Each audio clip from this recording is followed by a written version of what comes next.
صبح کا وقت تھا، خاموشی چھائی ہوئی تھی، مگر یہ خاموشی زیادہ دیر نہیں رہنے والی تھی۔ جیسے ہی سورج طلوع ہوا، دو زبردست فوجیں آمنا سامنا تھیں۔ ایک طرف فارس کی سلطنت تھی جو 400 سال سے دنیا پر چھائی ہوئی تھی، بے پناہ دولت، لوہے کے زرہ بختر، وہ سپاہی جنہوں نے روم جیسی طاقت کو شکست دی تھی، اور دوسری طرف عرب کی جلتے ریگستانوں سے نکلی ایک فوج، جس کے پاس نہ سونا تھا، نہ رتھ، نہ خزانے۔ صرف وہ لوگ تھے جو مانتے تھے، رضاکارانہ طور پر آئے تھے، سلطنت فتح کرنے نہیں، ایک پیغام پہنچانے آئے تھے۔ یہ المتزر کی لڑائی تھی، وہ دن جب ایک دریا لال ہو گیا۔ اس دن سے ہفتوں پہلے ایک چونکا دینے والا واقعہ پیش آیا تھا۔ جنگ سلاسل میں مسلمانوں نے فارسی فوج کو شکست دی تھی۔ فارسیوں نے اپنے سپاہیوں کو زنجیروں سے باندھ دیا تھا تاکہ بھاگ نہ سکیں، مگر وہی زنجیریں ان کی قبر بن گئیں۔ جب جنگ ختم ہوئی تو کچھ ایسا ہوا جس کی کسی کو توقع نہ تھی۔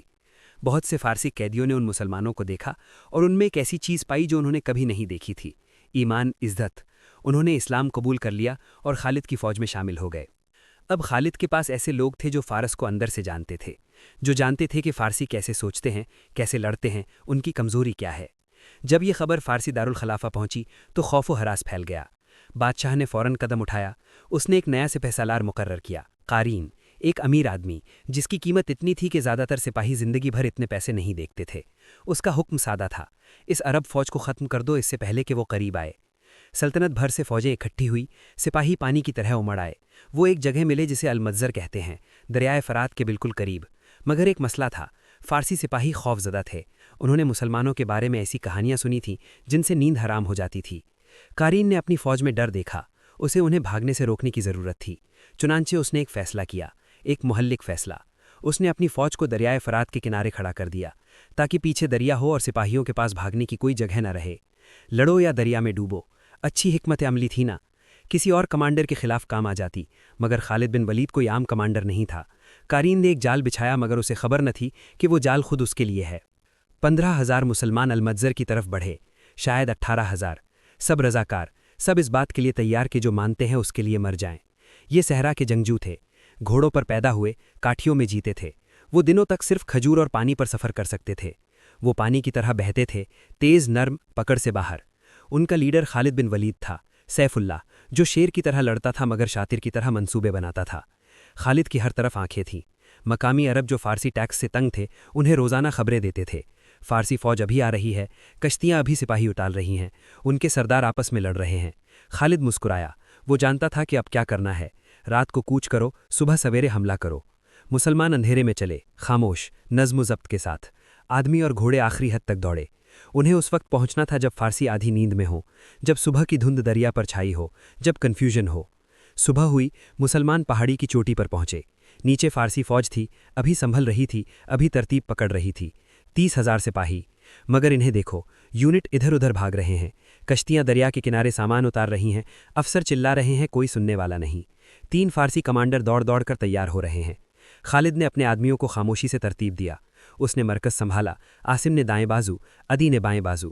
گھڑسوار فوج پیچھے تیار، لچکدار، مہلک، پانی کی طرح دشمن کے گرد گھومنے کے لیے تیار۔ پھر خالد اپنی فوج کے سامنے گھوڑے پر آیا۔ اس نے خزانے کا وعدہ نہیں کیا، اس نے زمینیں دینے کا وعدہ نہیں کیا۔ اس نے انہیں یاد دلایا کہ وہ کیوں آئے ہیں۔ اللہ پر مکمل بھروسہ رکھو، اس نے کہا۔ فتح اس ہی طرف سے آتی ہے، تعداد سے نہیں۔ صبر کرو، ثابت قدم رہو، جب تلواریں چلیں تو بھاگنا مت۔ پوری فوج نے جواب دیا، اللہ اکبر۔ زمین کانپ گئی۔ پرانی روایت تھی، جنگ سے پہلے پہلوان لڑتے ہیں۔ قارین میدان میں نکلا، شاندار زرہ بختر، مغرور مسکراہٹ۔ آؤ مجھ سے لڑو، اس نے للکارا۔ خالد نے جواب دینے کے لیے گھوڑا بڑھایا مگر کوئی اور اس سے تیز تھا۔ معاذ بن اشری، ایک جنگجو جس کی آنکھوں میں آگ تھی، وہ خالد کے پلک جھپکنے سے پہلے قارین تک پہنچ گیا۔ گرد و غبار، فولاد، 2 وار۔ قارین گر گیا، مر گیا۔ وہ آدمی جس کی قیمت ایک خزانے کے برابر تھی، لمحوں میں ختم۔ فارسیوں نے سانس روک لی۔ ان کا لیڈر جنگ شروع ہونے سے پہلے ہی مر گیا۔ مگر انتظار کرو، 2 اور فارسی کمانڈر آگے بڑھے۔ 2 مایوس آدمی اپنی فوج کی عزت بچانے کی کوشش کر رہے تھے۔ عاصم اور عدی ان سے لڑنے نکلے۔ وہی گرد و غبار، وہی فولاد، وہی نتیجہ۔ دونوں فارسی مر گئے۔ 3 جرنیل، 3 لاشیں، 30,000 سپاہی جن کا کوئی لیڈر نہیں تھا۔ خوف و ہراس فارسی صفوں میں لہر کی طرح پھیل گیا۔ خالد نے تلوار اٹھائی، حملہ کر دو۔ مسلمان فوج دوڑ پڑی، افراتفری نہیں، نظم، طاقت۔ مرکز نے فارسی پیادہ فوج پر زبردست حملہ کیا۔ نیزے ٹوٹ رہے تھے، ڈھالیں چکنا چور ہو رہی تھیں، آدمی چیخ رہے تھے، جنگ کی آواز۔ فارسیوں نے بھی خوب لڑائی کی، ان کی عزت کرنی چاہیے۔ وہ تجربے کار سپاہی تھے۔ ان کے بھاری ہتھیاروں سے لیس گھڑسواروں نے جگہ جگہ مسلمانوں کو پیچھے دھکیل دیا۔ ایک لمحے کے لیے جنگ کا پالا پلٹ سکتا تھا، مگر لیڈروں کے بنا کوئی ربط نہیں تھا۔ فارسی یونٹ اکیلے لڑ رہے تھے، ان کی دیوار میں دراڑیں آ گئیں۔ خالد سب کچھ دیکھ رہا تھا۔ اس نے مرکز پر دباؤ برقرار رکھا، پھر بازوؤں کو اشارہ کیا۔ مسلمانوں کا دایاں اور بایاں بازو اندر کی طرف مڑا اور فارسیوں کے پہلوؤں کو کچل دیا۔ فارسی فوج میں ہزاروں عرب معاون سپاہی تھے۔ وہ فارسیوں کے لیے اس لیے لڑ رہے تھے کہ مجبور تھے، اس لیے نہیں کہ دل سے چاہتے تھے۔ انہوں نے مسلمانوں کی اللہ اکبر کی آوازیں اپنی ہی زبان میں سنی، اپنے ہی لوگوں کو جیتتے دیکھا۔ ان کا حوصلہ ٹوٹ گیا۔ پہلے ایک بھاگا، پھر 10، پھر ہزاروں۔ فارسیوں کا مرکز تتر بتر ہو گیا۔ اور پھر خالد کا سیکرٹ ہتھیار ظاہر ہوا۔ ان پہاڑیوں کے پیچھے مسلمانوں کی گھڑسوار فوج چھپی ہوئی تھی، انتظار کر رہی تھی، دیکھ رہی تھی، بالکل صحیح لمحہ۔ وہ پہاڑی کی چوٹی پر اس طرح نمودار ہوئے جیسے شکار پڑ جاتے باز، فارسیوں کے عقب میں جا ٹکرائے۔ محاصرہ مکمل ہو گیا، جال بند ہو گیا۔ فارسی بھاگے مگر کدھر جائیں؟ پیچھے دریا تھا، وہی دریا جو انہیں بچانے والا تھا، وہی دریا ان کی قبر بن گیا۔ پھر جو ہوا وہ ہالمارک تھا۔